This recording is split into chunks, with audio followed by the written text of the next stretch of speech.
Welcome back to PJ Chen Design. This is PJ. I often find inspiration from the vintage jewelry. In this video, I'm going to show you how to custom this ring inspired by vintage design with the cabochon right in the middle, bezel set on the side, and twisting bar decoration in between the bezel set. Are you ready? Let's get started.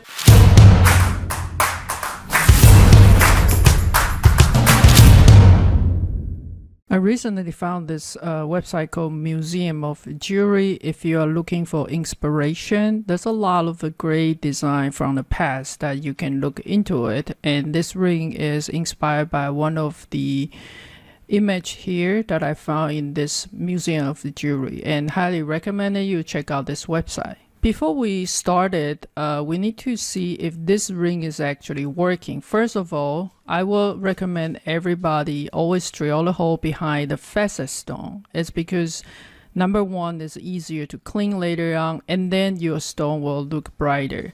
If you're just doing the design for rendering purpose, you may want to drill a hole bigger because that allows more light to go through. All of this is with the bezel set, and I would like to specific design this twisting element to go in between. So those are the focus point for this video. That's starting from scratch. We are going to starting at front view, and we're gonna set it up for ring size. I'm going to set it up diameter for 16 millimeter, and highly recommend you set exactly ring size for the finish size. Some people ask me, what if the printing or casting shrinking? And I will say, yes, your printer might shrink differently. If your printer shrink a lot, yes, you need to compensate the differences. However, when you polish, it's going to lose some material, so pretty much it will go back to whatever the ring size is. That's why I keep saying always make the ring size is the finished ring size. And to making a circle or round cabochon is pretty easy. We can just making a sphere for whatever size you're going to have, and then we simply just trimming half. So I'm going to draw a line just right in the half, and using that line to trim the bottom, and we can delete that line, and this is gonna be only the single surface, so we can use the cap command and to make it into the solid. Then we want to move this to whatever how high you want it to have for this cabochon. After that, we need to make a seat. I'm coming into the front view, and we're gonna draw the profile. Again, this is going to look like a rendering, so I wanted to draw to make sure it look like whatever is going to be finished. So I'm going to use the straight line and to draw something like this really close to the object, and I wanted to do something like this, and we just need to go straight, and I want to actually doing more than what I need for the length, because we're gonna trim it off later, and it will ensure that we have enough room. I'm going to stop it right there. And notice that this, because it's snapping and snapping everywhere, is kind of weird. So let's use the command project to C plane, and we want to delete the input so it will be flattened back. Then we can create some arc over there, snapping into the endpoint, and get something like this. Alright, so it will look rounder, nicer when you have it in render. And let's go ahead to join it. Also, may want to just moving this point out a little bit so it doesn't feel like it's cutting into the stone or something like this. As long as you have this rounded a little bit, it will look nicer on the rendering. And if you don't want it to have this kink, we can have it move it down to smooth it out or something like that. Okay, so that is first. And if you like it to be taper for whatever reason, you can simply just moving those two to move the profile. But I would like to have it straight first. Okay, so now we have this curve over there. We are going to creating the surface by using the revolve, since this is a circle, and hit 0 and enter. Moving up here for 360 degree, and we will get this piece over here. The second things I wanted to do to bring a stone in, and you can download the stone at the link below. I will ask you to sign up a newsletter, then you get a link to download this stone. And we kind of decided how high that you want it on the stone, whether you want it to be like lower or higher, whatever that you're going to do. Once make sure the coolant of the stone is not sticking out once it's turning into this position right in the middle. Okay. All right, let's give it a try. I'm going to have that stone, and then you can size to whatever that you want. And I'm going to use the polar rate. That's snapping to the 0 for the center, and I'm just gonna guess for 10 piece. And I also want to record a history here, and let's click OK.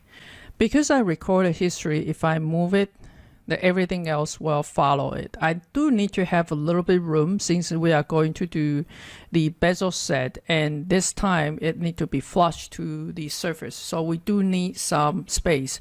If you caving that much, it will look really weird once you don't have over at this point, because you don't have enough room to hammer the metal to against the stone. So we're gonna move it out like that. I think 10 will look nice over there, and see if you like the angle. Maybe you want it to be more tilted like this. If that works for you, it's really up to you for what you like. All right, so let's say this is the distance that I like. This is the distance in the middle that is good for some sort of a decoration, and it's up to you how you like to arrange yours. I'm going to stop tweaking here and for you to continue on your part. So what I like to do is I need to creating a surface first. We need to create a curve from the top view and also the side view and intersect them. So that's starting with the top view. I'm going to use the polygon star. The number right here is the number of the stone. So I'm going to snapping number side for 10 and snapping to the 0 and have it coming down something like this. Okay, and of course we don't want those points, so we wanted to fit at the corners for 1, and that's just about right. Okay, because we need to have a little bit room there. You may want to have an equal size room in between, so I'm going to move this one up just a little bit, and the history will carry the rest of them. All right, so the top view, we finished this curve. On my front view, I need to know what kind of curve that I have over there. That's using the arc that has 3 points, and that's snapping to the grid on this point and this point. And I want to simply just moving up something about here. So this will be the arc, and we can adjust it if we don't like it. In fact, we just need half of them. So I'm going to use the split with the point, and I split right in the middle over here, and we need to delete half of them. All right, so with this curve, I can make a surface out of it. That's creating this solid first. I'm going to have that solid extruded planar curve straight and over like this. And we are going to creating the surface with that arc.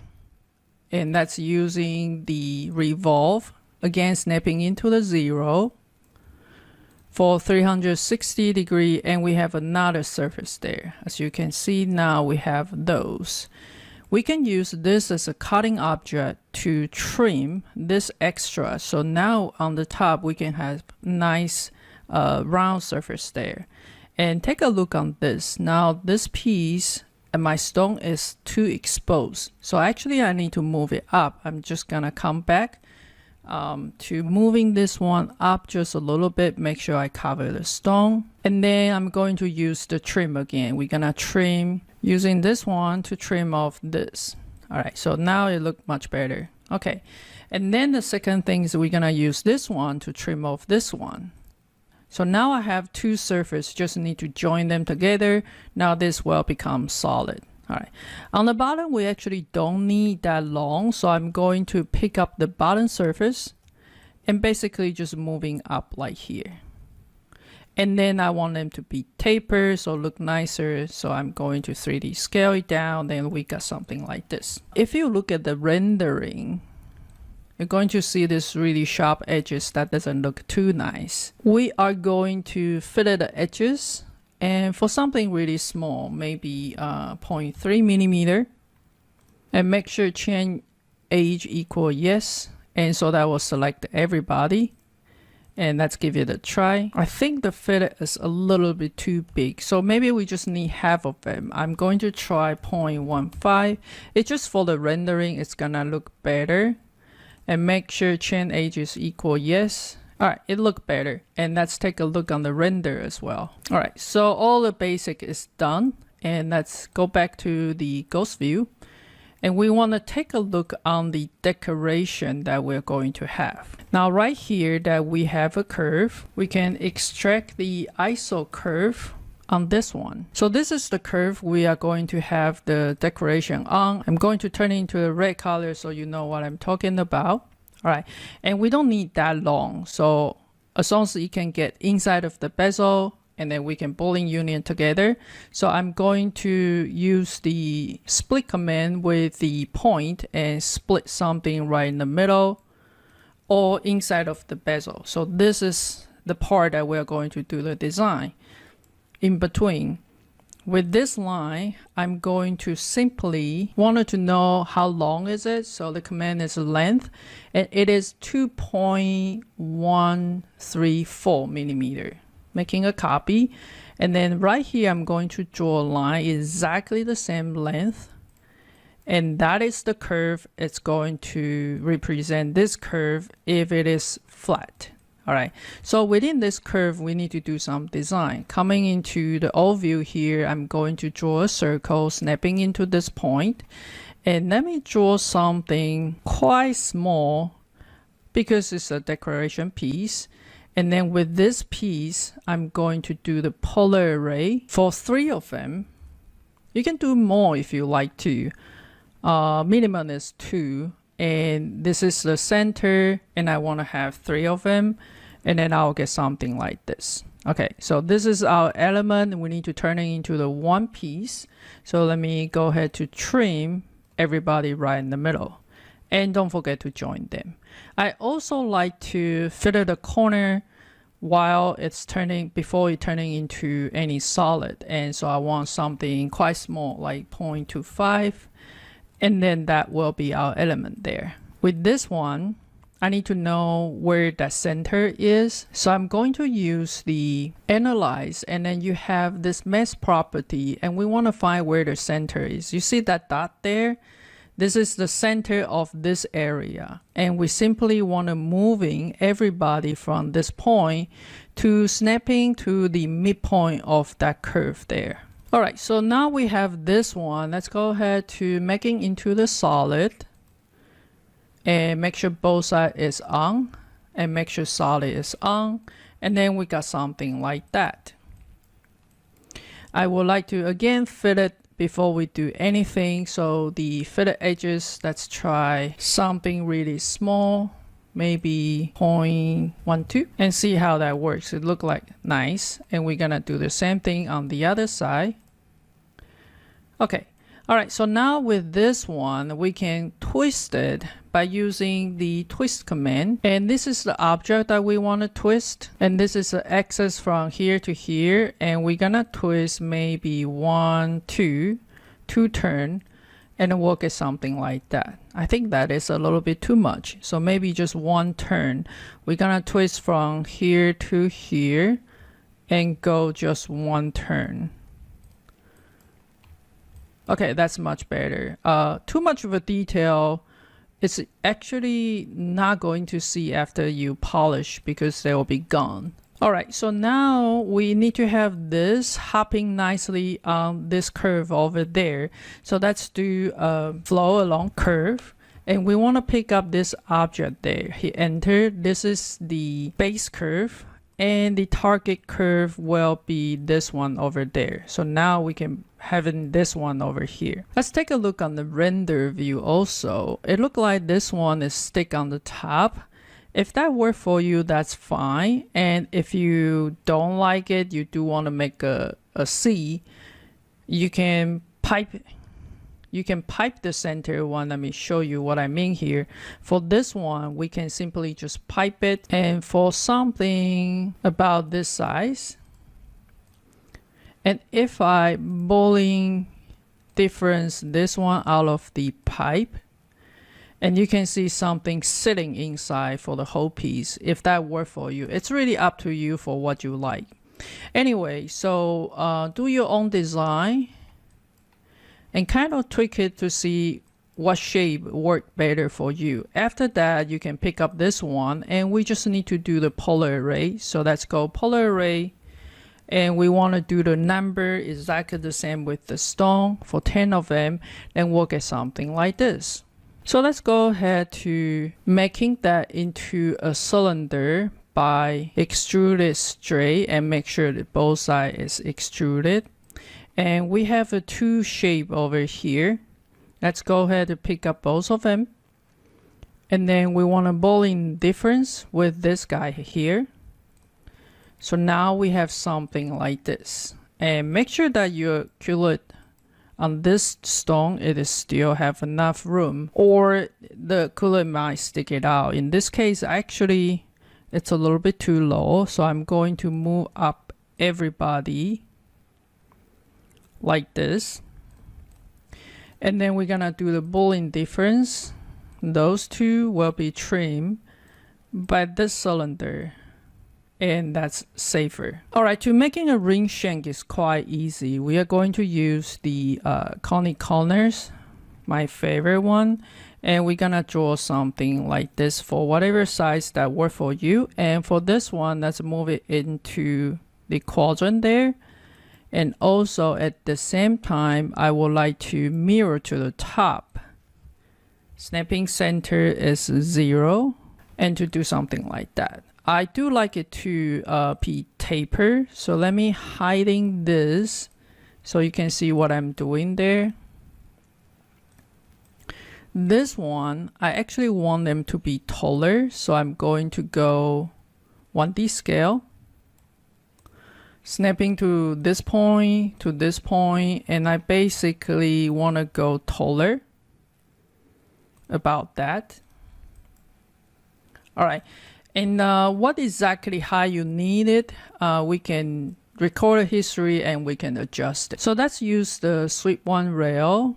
So this is a rail cross section 1 and 2. And you want to make sure they all align perfectly and facing the same direction. Let's click enter and close the sweep, and don't forget to record a history.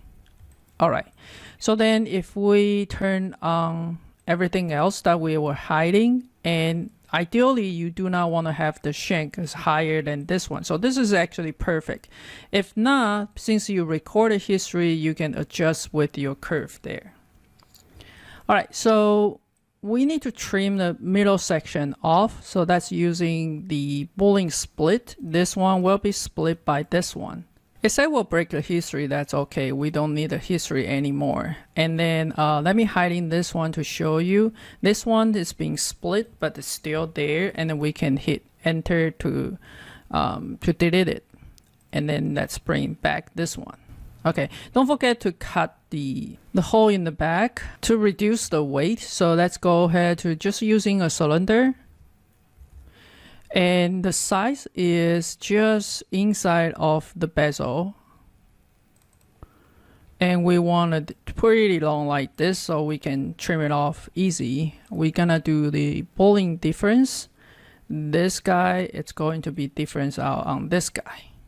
All right, so don't forget to cut the stone hole that we've been talking about multiple times in many other videos. So I'm not gonna repeat it here. And let's take a look on the render view and see if everything worked fine to you. I hope you enjoyed the video. If you're new to Jewelry CAD design, I have a free mini course specific design for a beginner where I talk about the fundamental for stone setting concept, talk about the prong set, bezel set, and how do you design custom made prong set. It's completely free. The sign up link is in the description below. Hope you enjoy it. Thank you for watching, and I'll see you next.